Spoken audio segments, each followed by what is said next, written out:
Hi everybody and welcome to Gravel Union Talks, a podcast series full of inspiring stories, news and events from the world of gravel. Each month we will be talking with guests who are passionate about riding off the beaten track, adventure riding, bikepacking and gravel racing. I'm your host Carlo, and behind the microphone in Newcastle upon Tyne, it's Olly. Olly, we spent a week together. We did, and it was super fun. Did you like it? It was brilliant. Although I'm still tired. Yeah, I know. I'm going to have to ask Matt's advice on better training next time or better recovery or something. Yeah, we did the ride gravel together. Well, Olly as a rider and I was in the car trying to organize things. So it was really, really fun. Yeah, it was super good. Obviously, we have a guest star on every episode. All cyclists, no matter what discipline of riding we're taking part in, need the same thing in order to arrive happily at the end of our ride. We need to eat and drink appropriately. For longer rides, we should have done some training, and afterwards we need rest. The question is, what kind of food should we be eating? How much liquid should we be drinking? What kind of training is optimal, and how do we rest properly? To answer those questions and more, we've invited sport nutrition guru and coach Matt Hart to be our guest on the show. But before we head over to Matt, we always have your highlighting articles in of gravelunion.cc. And what's the angle this month? I thought most of the content that we publish on the website is about the stories behind the gear. So we don't do much where we actually focus on things you can go to a shop and buy. But I thought for a change, we would actually focus on some gear things, and they're all roughly related to fitness or training or nutrition. So I picked three that were recent ones. The first one is a heart rate monitor that Wahoo make called the Tracker. Mm-hmm. And I used to use it back in the 90s. Like Matt, I used to race mountain bikes, and I had a heart rate monitor for 5-6 years, and then I stopped for probably 20 odd years. I just didn't use one at all.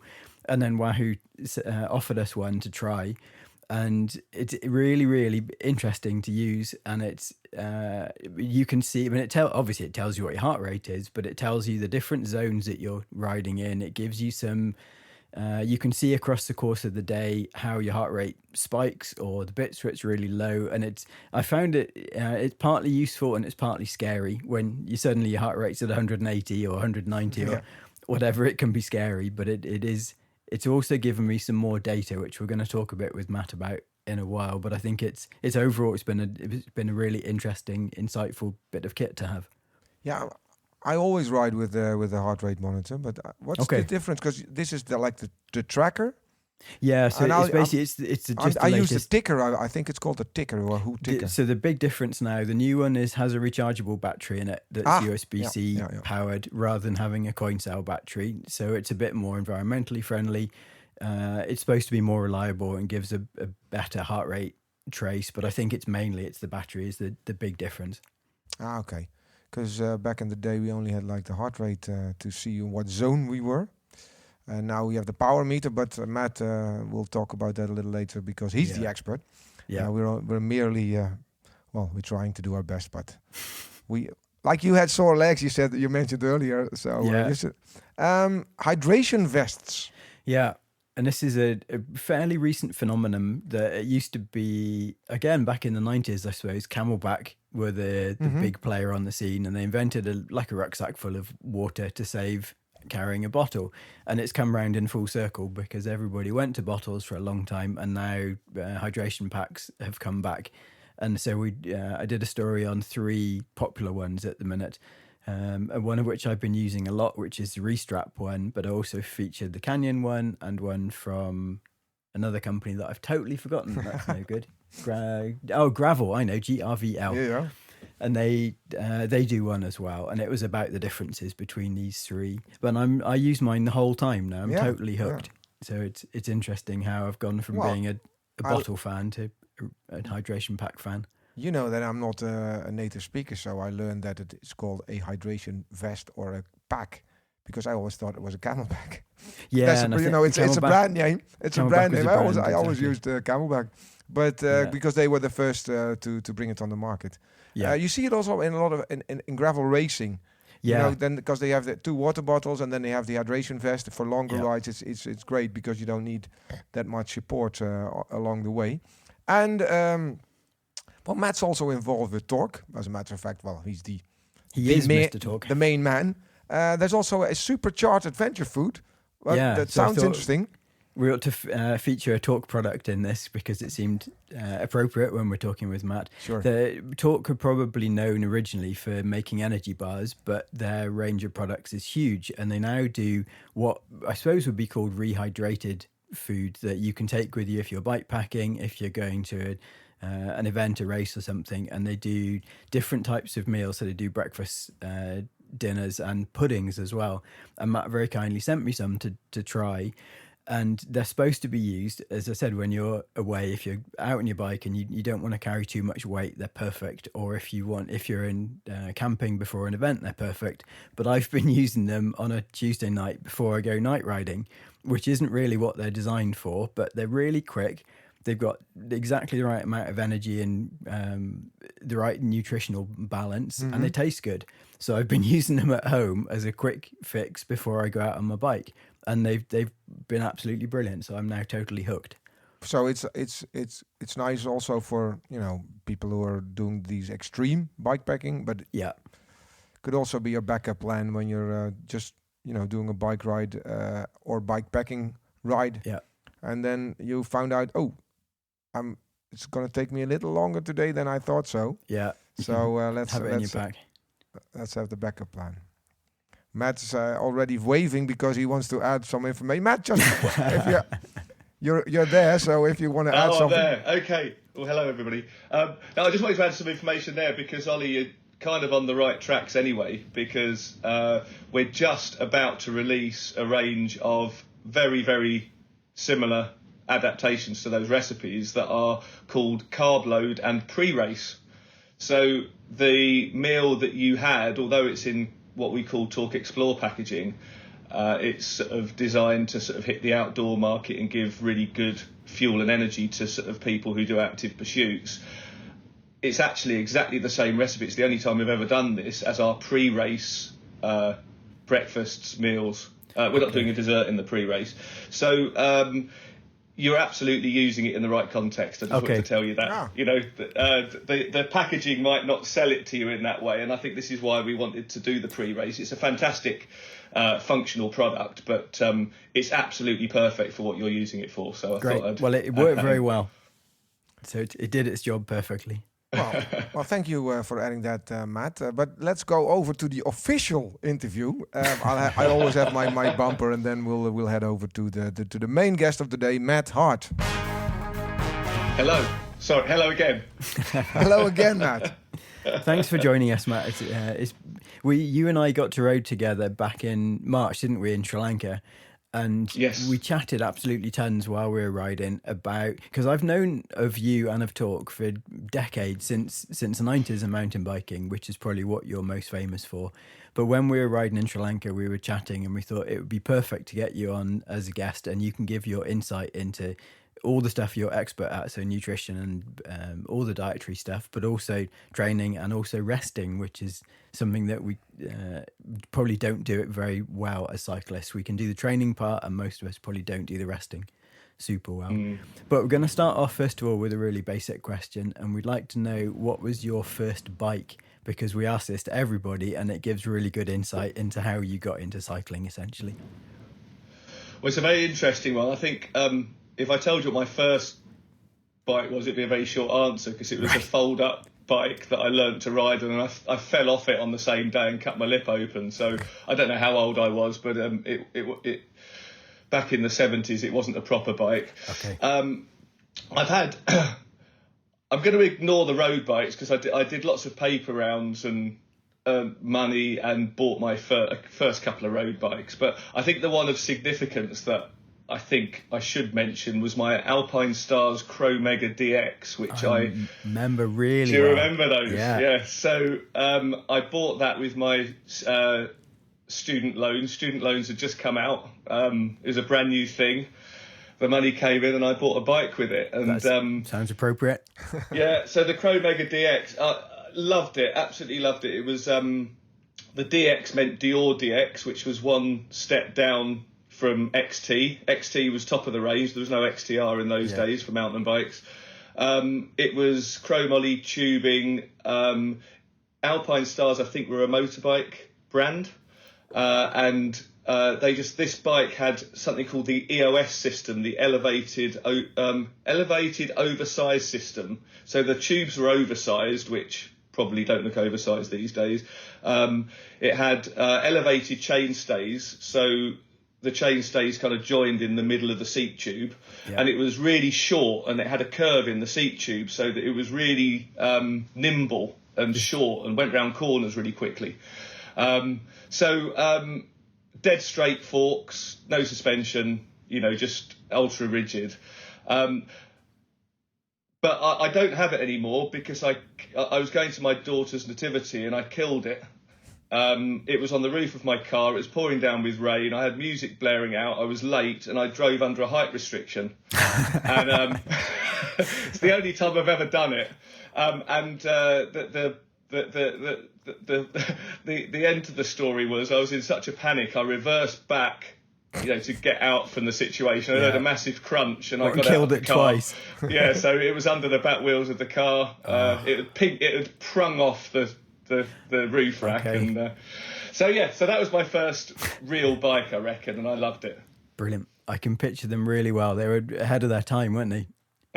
Oh, they were, absolutely. Yeah, absolutely. And to be honest, I've got I've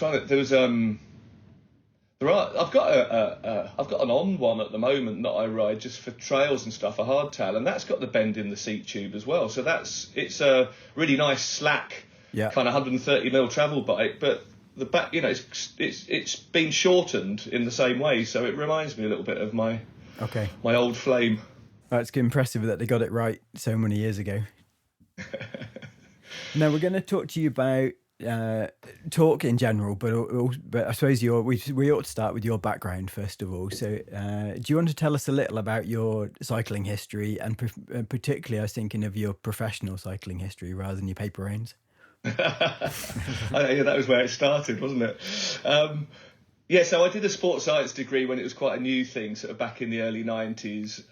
It was focused on performance and excellence, so it was about getting people fit and fast.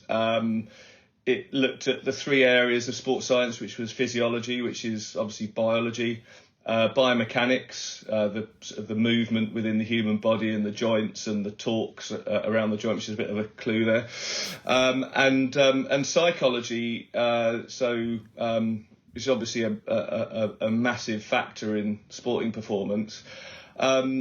Personally, I was a runner.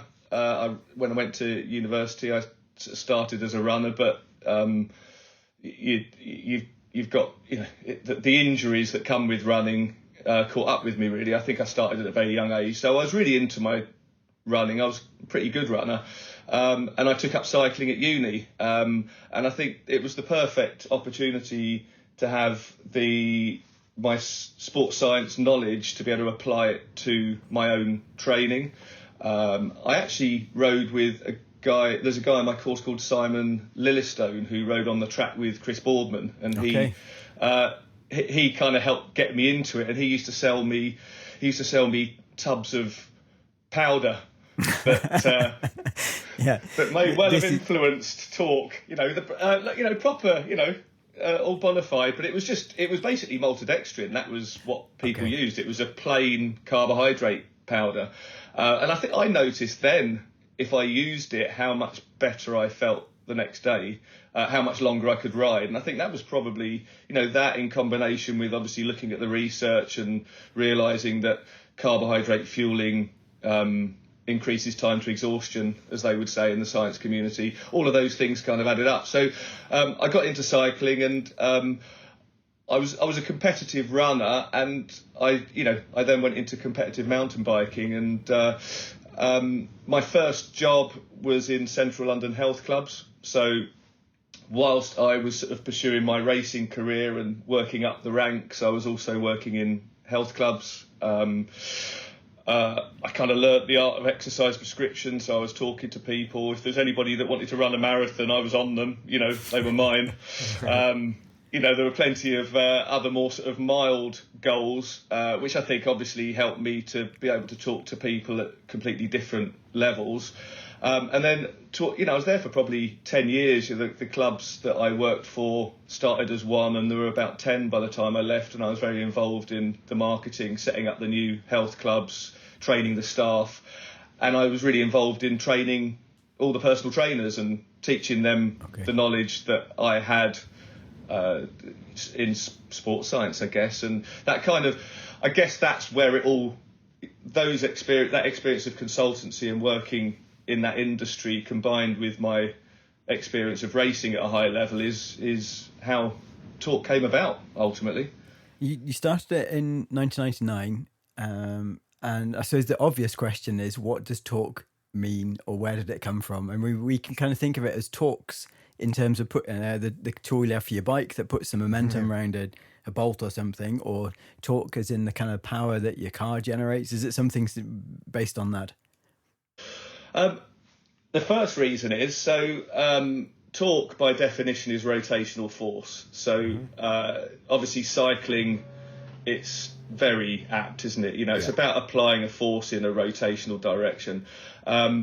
What people don't realise is that actually every movement in the human body is a torque. So muscles apply linear force, but they apply a torque around a joint. So every single movement we produce is a combination of torques, and complex movements like a golf swing or something like that are loads of different torques all added together to create a velocity at the club, as it hits the ball, Okay. So that's the really complex answer. But, I think from a cycling perspective, there's a really obvious, link to, coaching and trying to create more force around the cranks.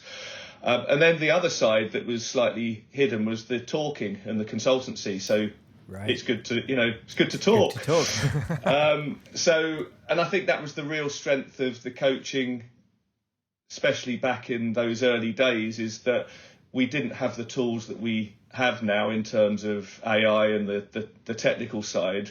So you really had to get to know the athlete and talk to them, educate them, make them understand if they did something, why it happened. And that was a really, instead of just saying, I'll do this, do that, it's always been part of my philosophy and the brand's philosophy to help people to understand why things are happening. So the whole consultancy process would always start with a full day of fitness testing and education, so that when they went away and they went on a training plan, they weren't just asking loads of whys. Why why is this, why is that? And it worked brilliantly because they just went with this really solid understanding. Then it was my job then to create the program and be there as emotional support, really. So that's the long reason as to why we're called Talk. It is about the force and the communication. You spent the first 3 years, you kind of specialised really in the fitness and the coaching and the consultancy. But then in 2002, you decided to diversify a bit and you got into making nutritional products. And the first one that I can vividly remember was you made an energy bar, and your marketing slogan was moist and chewy. And I can vividly picture racing with some of your sponsored riders, and it said on the arse of their shorts, moist and chewy. And you could hear people kind of titter. Even in the middle of a bike race, we'd be riding and a talk rider would come past at 400 miles an hour. And you'd think, that's a very clever bit of marketing. Who was the creative genius behind moist and chewy? That's the first question. Who was it? I think it might have been me. I've always, I think people who know me, I've got as a brand owner, and as a team, we're very serious and we take what we do very seriously. But when we're not at our desks, we really do like to have a giggle. And I think that that whole balance of, when we do events at the NEC or some, big event, we're absolutely on it, talking to people, getting the important things across. Then we go and have a meal and a beer afterwards, and we're like a bunch of giggling kids, Right. So I think it's really important to have that balance. And I think as a serious brand, I think that's why we've been able to get away with sense of humour. I mean, we produced a beer gel, so we actually spoke to Adnam's Brewery, and Brilliant. the marketing lady, she contacted me and she said, look, I really want to do this. I love your brand, and my first reaction was, don't be silly, we're a serious brand, we couldn't possibly do a beer gel. And then I thought about it, and I just thought, no, actually, I think we can do this. We obviously distilled, boiled all the alcohol out, so it was alcohol free, but we just literally used beer in the gel instead of water, and it made a shandy flavoured gel, and Brilliant. It was the best marketing we've ever done, because you can imagine, you put it on social media and it just went viral, with everyone sharing it. We also did a concept. We never made this product. We did the Brexit bar.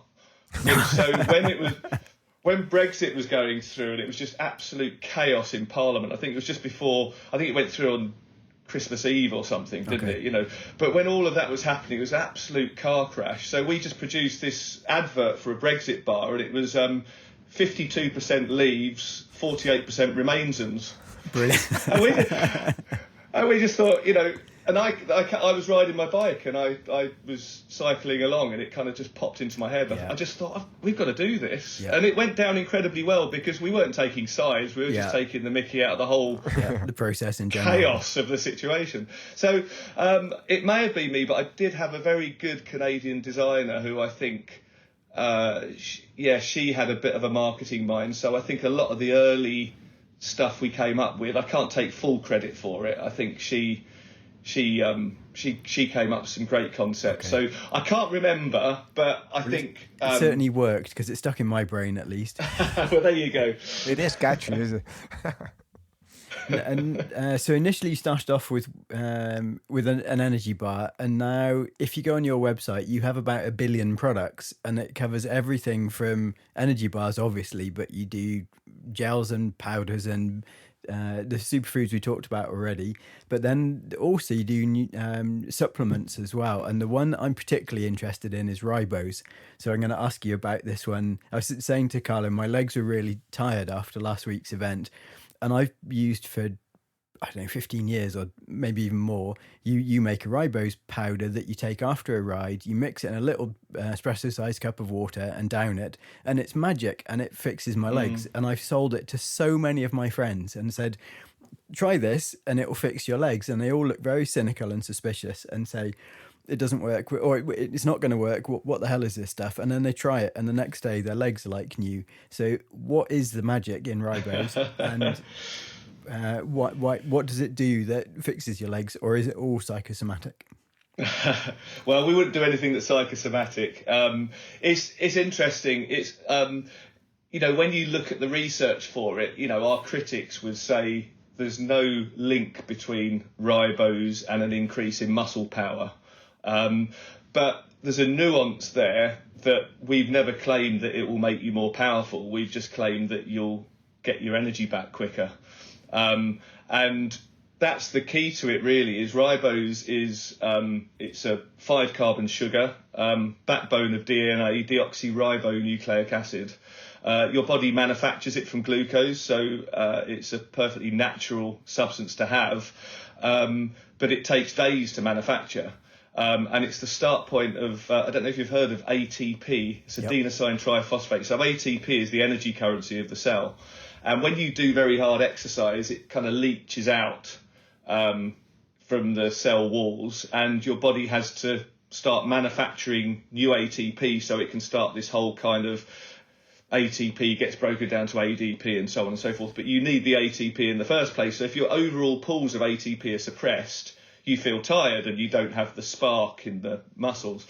So ribose manufactures it once you've got ribose in the cell, that ATP is manufactured in 6 to 24 hours. It's really, really quick. And that's why it works. And we like to liken it really to, and it's a trademark of Talk. I mean, we've used it since the first Talk bars. It's in our recovery drink.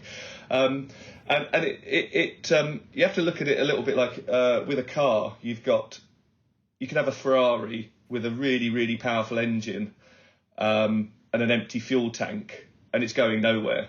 So you need fuel, which is your carbohydrate. That's your sort of general diet. But if you had a full fuel tank and then you pull out a couple of spark plugs and you're only working off a couple of cylinders. You've got a full tank of fuel, but you're not getting the energy potential out of the engine. And ribose is your engine. That's the way you've got to look at it.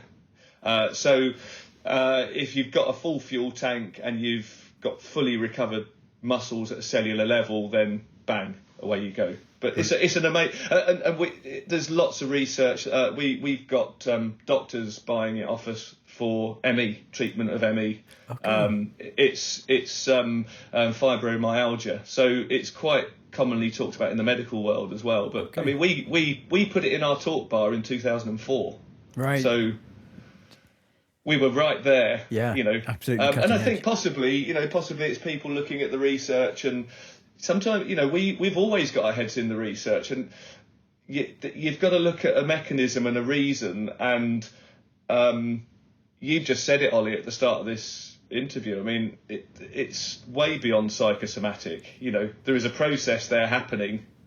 I'm training for a half marathon at the moment. I've been using it because I'm getting such delayed onset muscle soreness from running again that and it really does work. I mean, it's going to sound like it's just product placement plug, but it's, having used it for, it might be 20 years. It's a hell of a long time anyway. I'm absolutely hooked on the. That's why you were complaining. That's why you were complaining, because you forgot. Because I forgot it. I left it at home, and I could not believe. He was going the like, my legs are so sore, and I need my ribose, and I said, what's that?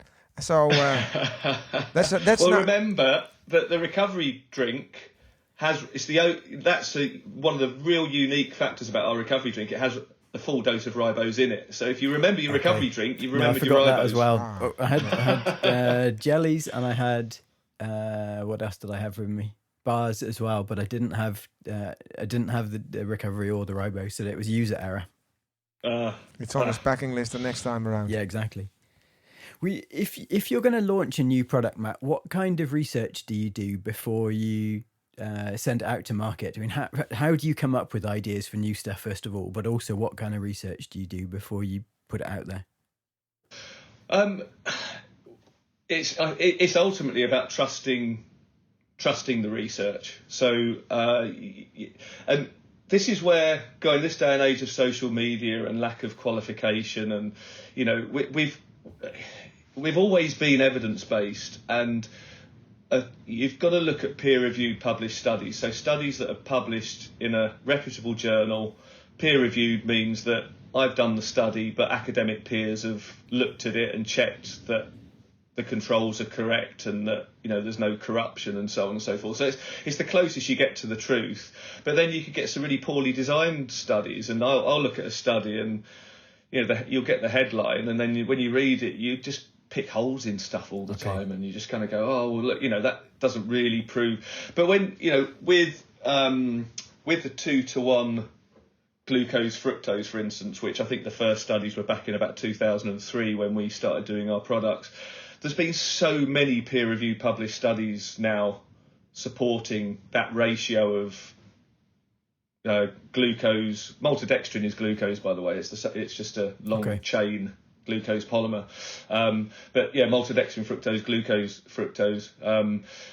There's so much research supporting it that, and then Ollie, like you with ribose, so much anecdotal evidence where people are able to tolerate large amounts of carbohydrate. We Sally Bigham, who was still an amazing mountain biker, but she raced pro, one of the best mountain bike riders in the world, doing the mountain bike marathons. She was just over 50 kilos, and she was consuming 90 grams of carbs an hour. Wow. So it kind of blew out the window the fact that you need to be big to eat lots of carbs. It used to be based on grams per kilogram of body weight, but it later transpired that people's internal organs have very similar surface area, whether they're big or small, the absorption sites. She, you should get her on a podcast, but I mean, she sort of amazed us really with, she was riding like serious European marathon distances of, she's at 6 or 7 hours and 90 grams of carbs an hour, no stomach upsets and so on. Right. So I think, once you've got your head into the research, you've got to trust it. And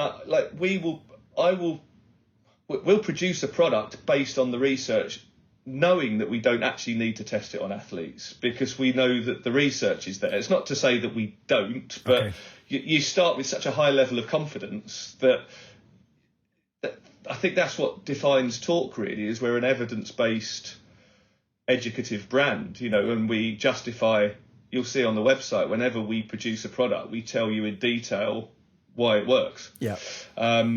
So that you know, it's trusting the research. And I think the reason Talk has been so successful as well, not only do the products work, but I have to take credit for my taste buds as well, because I do, if you produce the perfect product, why should it have to taste terrible? And I think we work tirelessly on making the product taste good.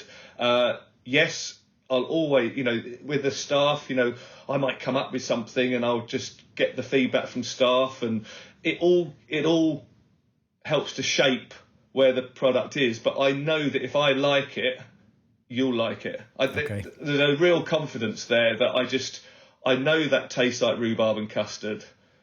That's on the money, yeah, you know. And if I couldn't trust my taste buds, the products wouldn't taste as good, because you'd be relying on other people, wouldn't you? Yeah. You know, that's the thing. I don't know if you heard on Friday's Vuelta stage when Tom Pidcock finished, he was interviewed and he done blooming well, and he kept up with all of the big hitters. And the interviewer said, "How are you feeling?" And he basically said, "I'm knackered and I just want it to be over. And I'm fed up of drinking disgusting tasting recovery shakes after the event." And I kind of thought, that's good for your honesty, but it's not so great if you happen to be the sponsor that's providing those recovery drinks. But it's probably also bang on accurate that a lot of them are pretty grim. Yeah. So if yours tastes decent, then that's there we go. It's obviously paid off. So you have to sponsor Q365 next year instead. Yeah, I mean, that's the other interesting thing about us, is we've never really chased those kind of high-level sponsorship deals because we're a science-based brand, and we kind of feel, well, you know, ultimately when it's at that high level, it's money, isn't it? Yeah. You know, and the company that pays the most money will get the sponsorship, and that's just the reality of marketing, really. And yes, I'm sure we've missed opportunities by not going to that sort of high-profile arena, but at the same time, we know who we are, and if you can't trust the research, what can you trust? Yeah. And I think that's why Talk has been so strong, because people they know that we do our homework. They know the products are absolutely cutting edge. You know, they're the best they possibly can be. So does it really matter who's endorsing it? Okay. That's kind of our philosophy, really. And I think that's why we have such a loyal customer base. They just trust that they are the best products. Right. Now we should talk about gravel, make this as gravelly as we can, because your background is a mountain biker, but when we did the Ride Sri Lanka in March, that was a gravel event, but you did it on a mountain bike still, albeit one with slick tires and all the rest of it. But we're going to try and get you hooked into gravel riding, aren't we? That's my mission, I think, to persuade you it's worth doing. But you've written for us a whole series of articles aimed at gravel riders, and you did, I think, 5 so far on different topics, and they've been some of the most popular that we've ever published, which is really great. We haven't done anything on nutrition or equivalent topics before, and it's gone down super well with our audience. The most popular one that we ran was the second story you did, which was fueling for peak performance. So if there's anybody listening to this and they've got a couple of gravel events still to do this year, what kind of top tips would you give to a gravel rider who's going to do an event next weekend, say? Is there anything they could do that would revolutionize how their event will take place? There's a few things, really. Keep eating, keep drinking. So there's two sides that are going to influence your performance. You know, if you get dehydrated, your performance will go down. If you run out of fuel, your performance will go down. So you should be drinking electrolyted fluid, and you should be consuming carbohydrate. We've never produced a tablet because we just don't. You get these electrolyte tablets. Yeah. You know, the only way they taste sweet is through a chemical sweetener. Chemical sweeteners have no calorific value. And we're just a massive supporter of the energy drink, which is basically, if you drink 500 ml of our energy drink, it's a tablet with a gel in it. Okay. And so the problem is people buy tablets and then with the chemical sweeteners, and then they have a gel, and actually the cost of their nutrition is way more than if they just drank an energy drink. Okay. So the foundation that we always say to people is put an energy drink in your bottle, because every bottle you drink is 30 grams of carbs. On our website we have something called the fueling system. So we we took really complex scientific principles and we simplified them. We call it fueling simplicity, and we put all of the Talk products into 30 gram carb units. So whether you have a bottle of energy drink, that's 30 grams of carbs. If you have a gel, that's 30 grams of carbs. Packet of jellies is 30 grams of carbs. Energy bars, 30 grams of carbs. So it doesn't matter which one you have, you're getting 30 grams of carbs. We know the research supports 90 grams of carbs per hour, and that's even being pushed now. The only study that's looked at 120 grams of carbs an hour with elite athletes in a performance situation doing a race has been the same ratio as we use, which is 2-to-1 glucose fructose, and they tolerated 120 gram of carbs an hour, and they got decreased markers of muscle damage. So the top pros now are pushing upwards of 90, and they're training their guts to tolerate even higher levels. But for the audience that we're talking to here, really, between 30 and 90, and 30 grams of carbohydrate an hour will give you benefit. 60 is what we try to push people to, and 60 you have to consciously work to 60. Yeah, it's a decent amount of carbs. It really is. I'm not sure I do anything like that when I'm riding. Yeah, you really should. And if I was racing, I'd be on 90. I've not been racing seriously enough since the 120 gram research has come out, so I'll probably park it at 90 personally. But obviously, the door's wide open for much higher carb intake for better performance. So we always try and push people to 60. But I did the Trans-Arui last weekend, Trans Snowdonia in Old Money, and just went with a group of friends that I cycle with, and I didn't want to lecture to them because they're just a group of friends, but just beforehand I made Talk products available, and I just said, look, just eat a Talk unit an hour, put energy drink in your bottle, and have a gel, a bar or jellies just once an hour, and they probably averaged about 45 grams of carbs an hour. But everybody stuck together over 2 days. It was 6 hours a day, 7,000 feet of climbing a day, long days in the saddle. People weren't used to riding for that amount of time, and we all finished together. No one was waiting at the top of hills, and I know that if they hadn't been doing that, day 2 would have been carnage, and people would have been strung out all over the place because people would have run out of energy. And so that's on 45 grams of carbs an hour.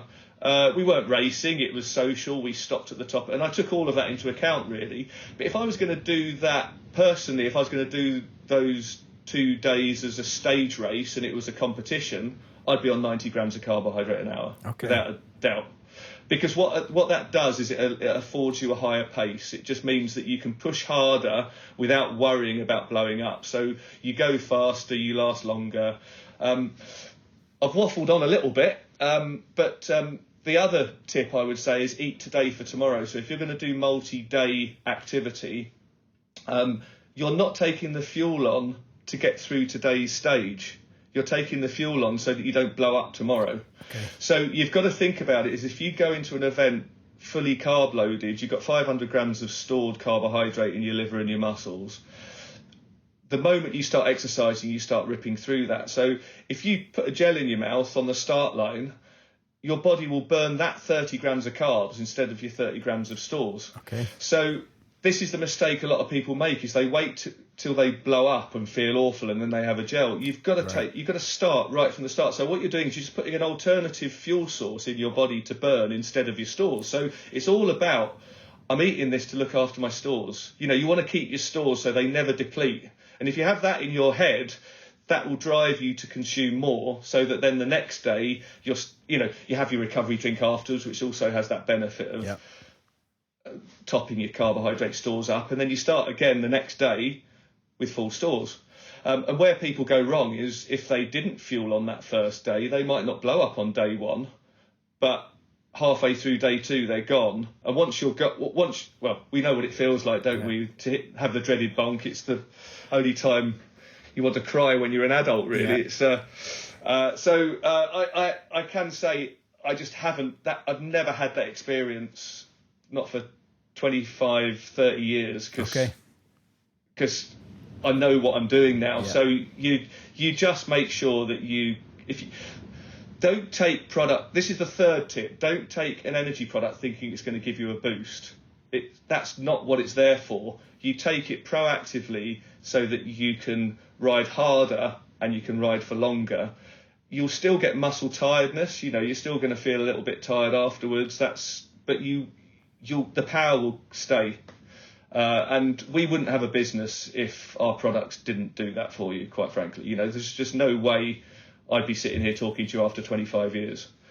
So that's hopefully that helps, but it does indeed. Keep those calories going in. Okay. I'm sorry. Oh, sorry, go on, Carlo. What I think is really, really interesting is that people are more knowledgeable than they were like 10 years ago. Also on like the racing level always is about the competitive edge. But I see personally that a lot of people who are riding are interested in having more information about nutrition, about hydration. That's I think also a reason why the articles are so popular. Do you feel that also in your environment that people really want to know more, just to improve, even on a simple day's ride level?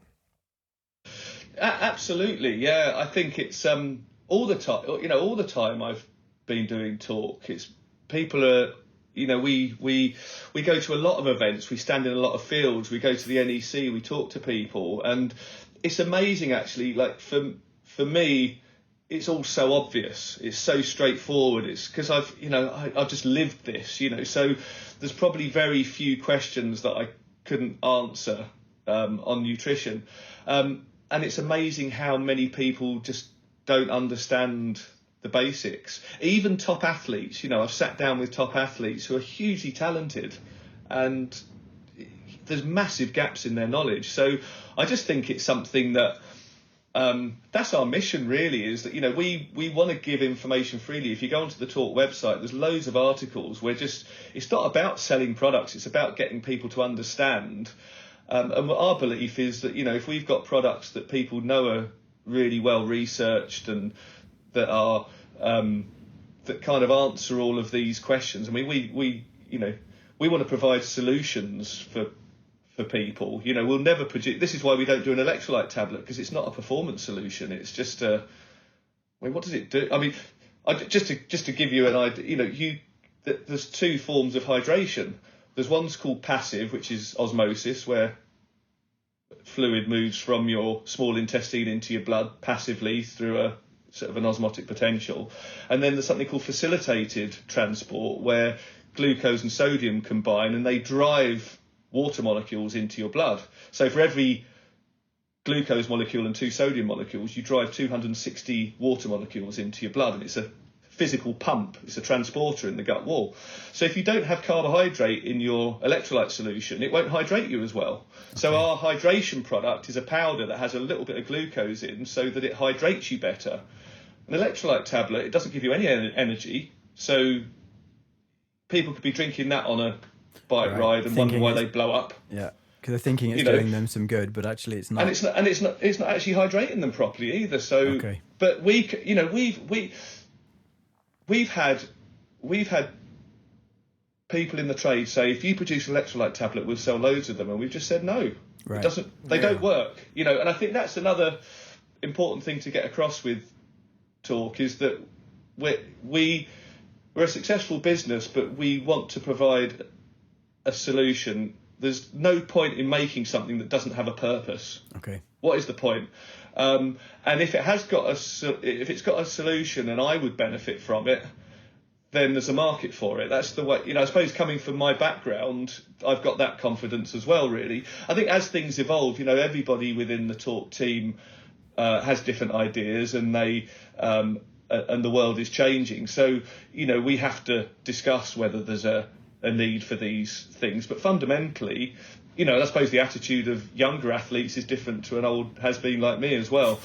So we've got to move with the times for sure. But if we can see a purpose and it's got a function and and there's a demand, then and it's a great product, we just want to make it. We want to be part of that. Okay. We won't look at other products that are on the market and say, oh, yeah, how do they make that, we're going to make this. It's just not how we work.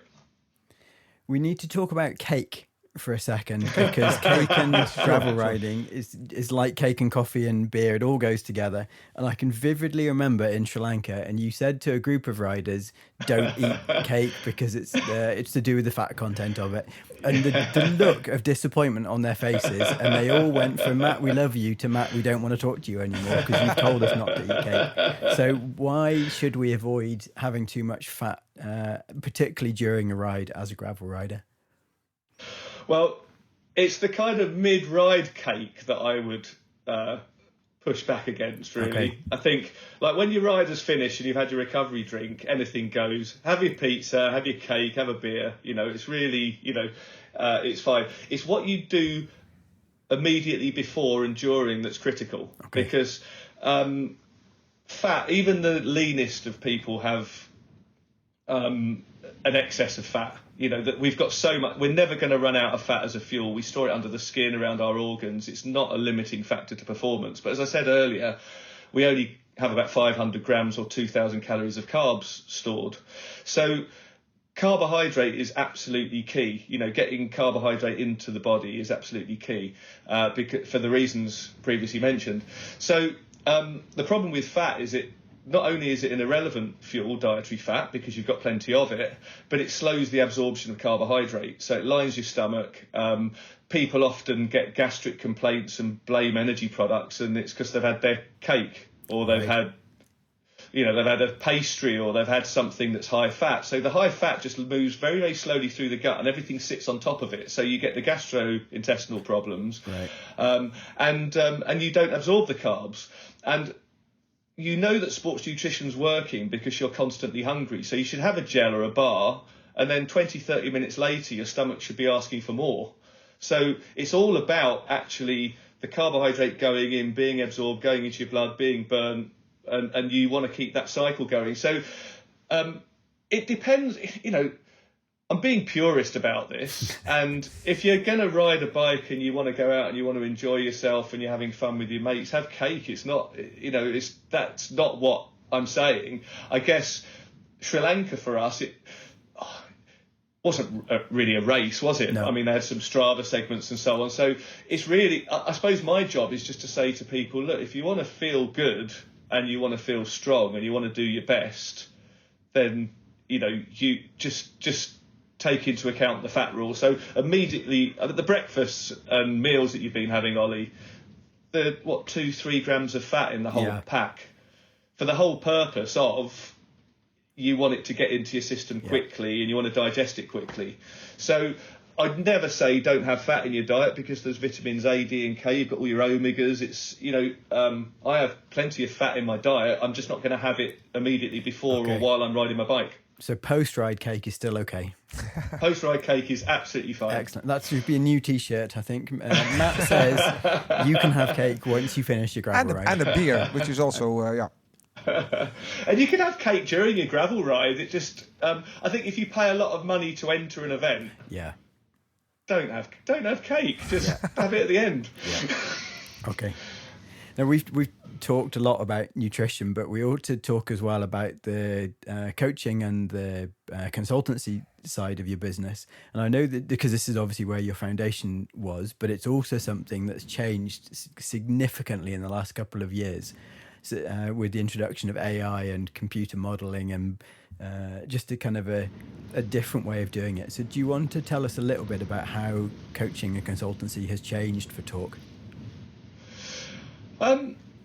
It's not really impacted us really. This sort of, we've moved away from coaching in sort of recent years, and it's kind of been part of a natural progression to spending more time focusing on the products. We're always going to be an education-led brand. It's part of our DNA. So we love teaching people, and like we've been talking today about helping people to understand the whys.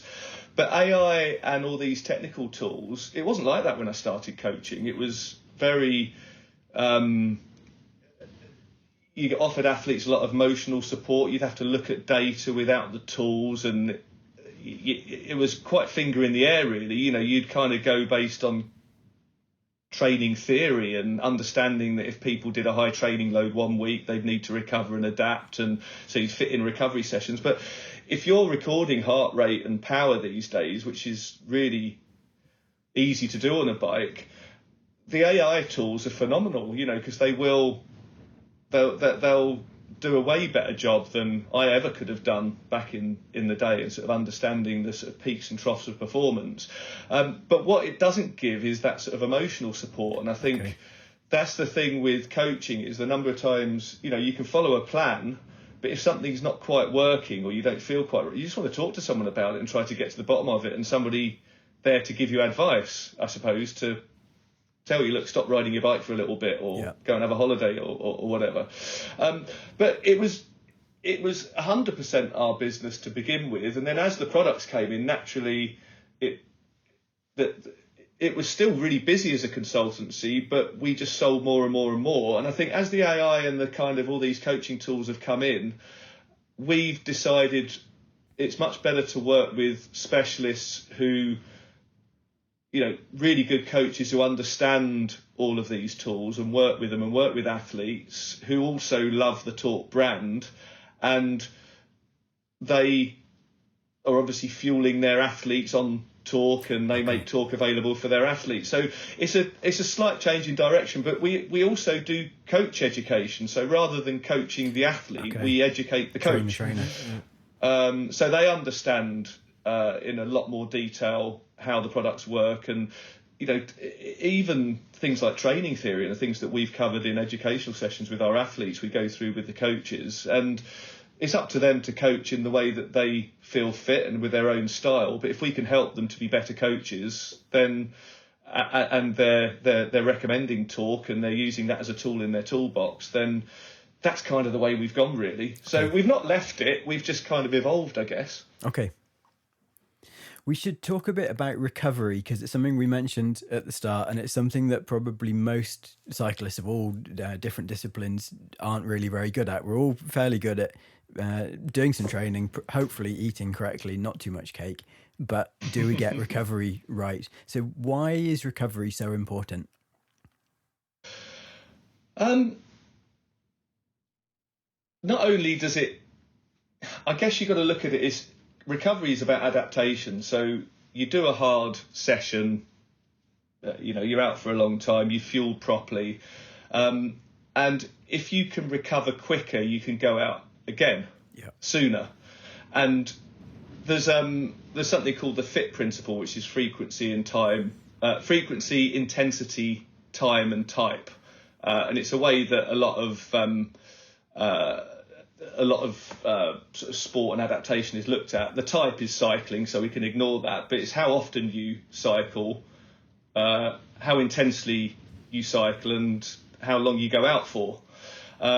So if you get your recovery right, you can cycle more frequently, you can cycle more intensely, and you can cycle for longer. Okay. And all of those have an effect on the training load on the body, which then allows you to get fitter. And I think you alluded to it earlier. It's like the balance with getting fit is you've got to put that training stimulus in there to make your body, give your body a reason to adapt. You've got to finish a session, your body goes, what have you done to me? You know, that's really drained me, you know. And then all the hormones and all the nutrition you're taking then gets sent to all the sites that need to be replenished. Yeah. But biological systems aren't perfect, so what happens is you get an overcompensation, so you send too many resources, and that's where you get this kind of what we call a super compensation or a peak in form. You've got this heightened level of energy that you didn't have beforehand.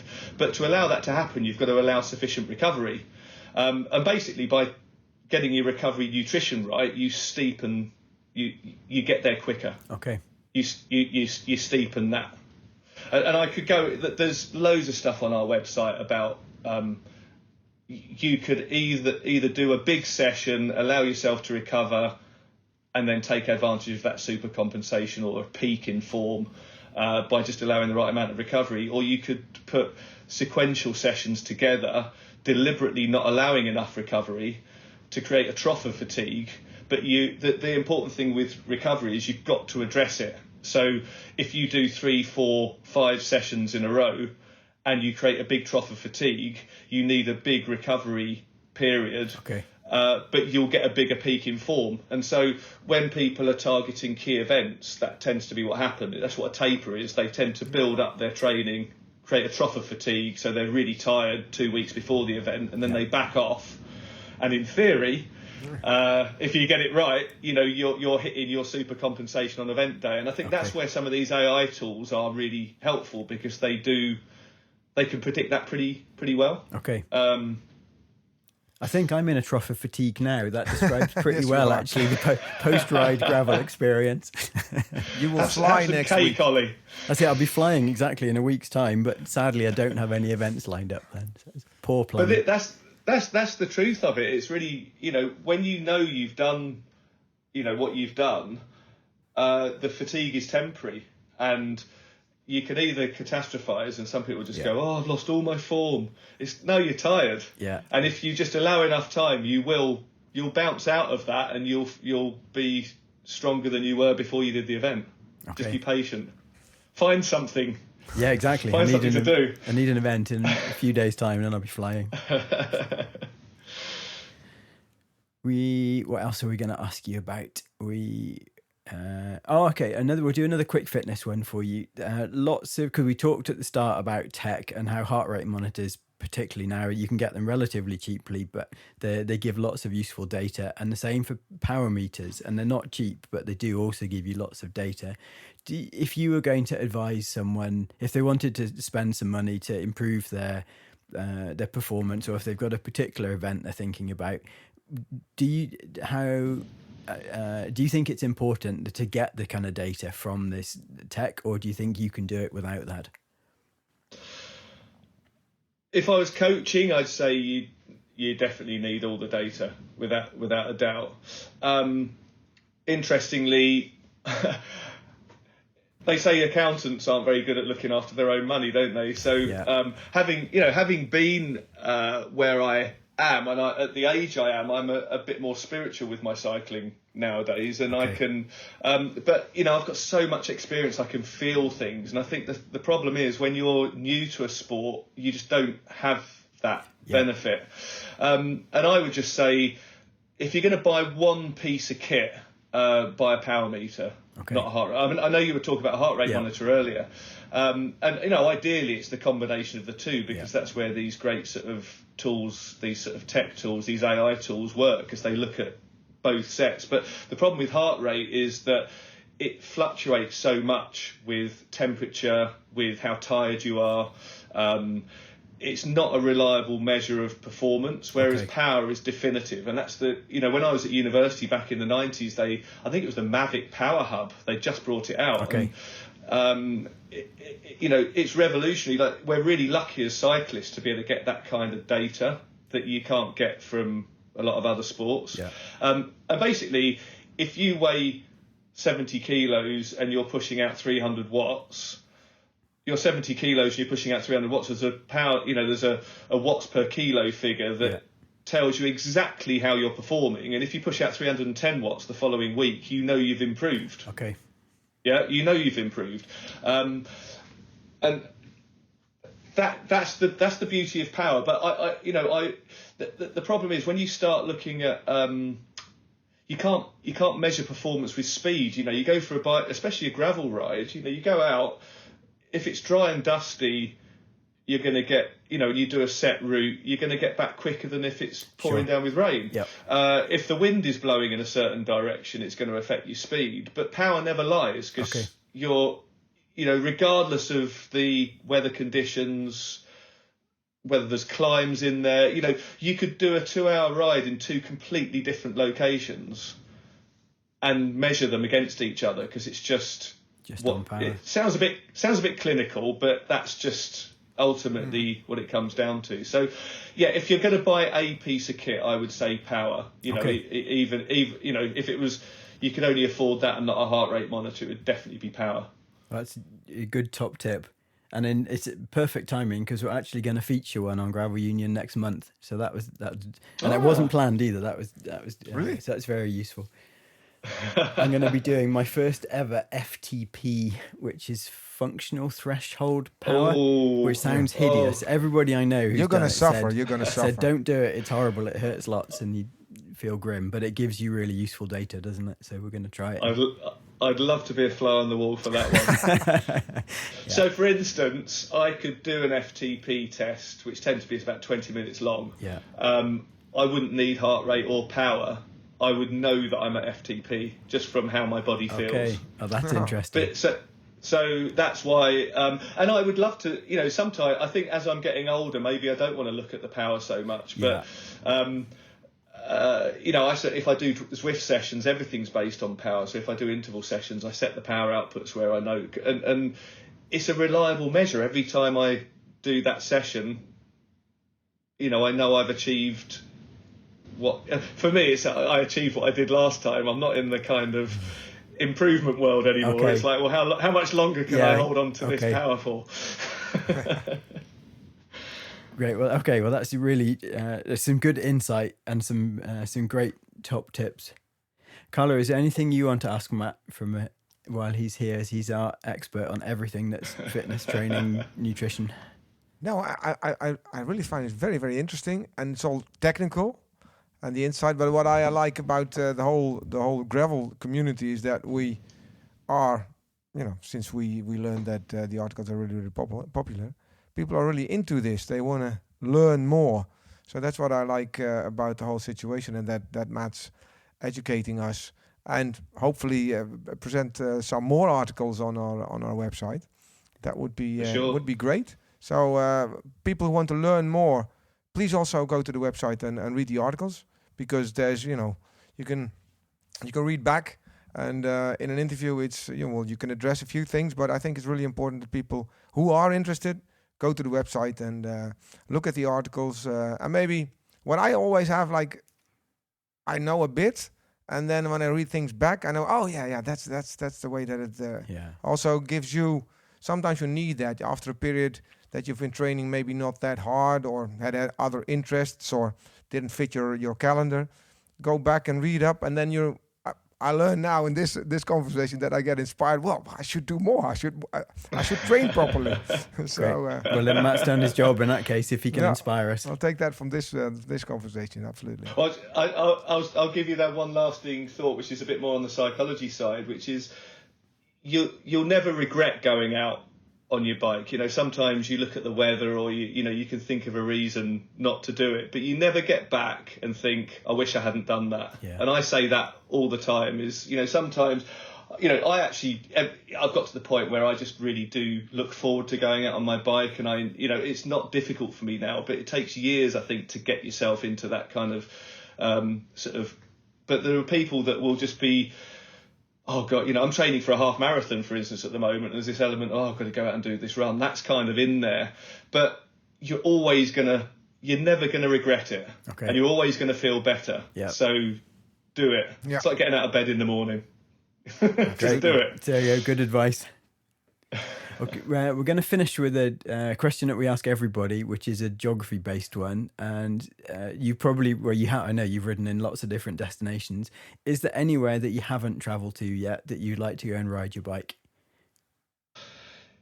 It's an interesting one, because I don't know.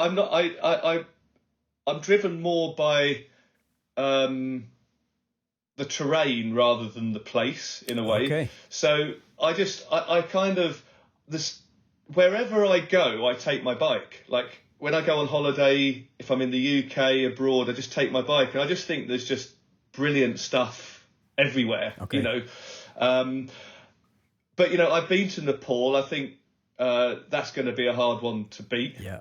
I've ridden a stage race in Australia, an off-road stage race, which was fantastic. Obviously, Sri Lanka was incredible, Yeah. Ollie. You know, we just had such a fantastic time. I've done sort of most of Europe. Andes, possibly. I've never ridden in the USA ever. Oh, no, wow. so there's an element of, yeah, you know, should do that. And then I've been watching this Destination X with on the BBC. on BBC, and they were in Croatia the other day, and I thought, God, yeah, I wouldn't mind riding there, you know. So I think if it's not raining, it helps. Yeah.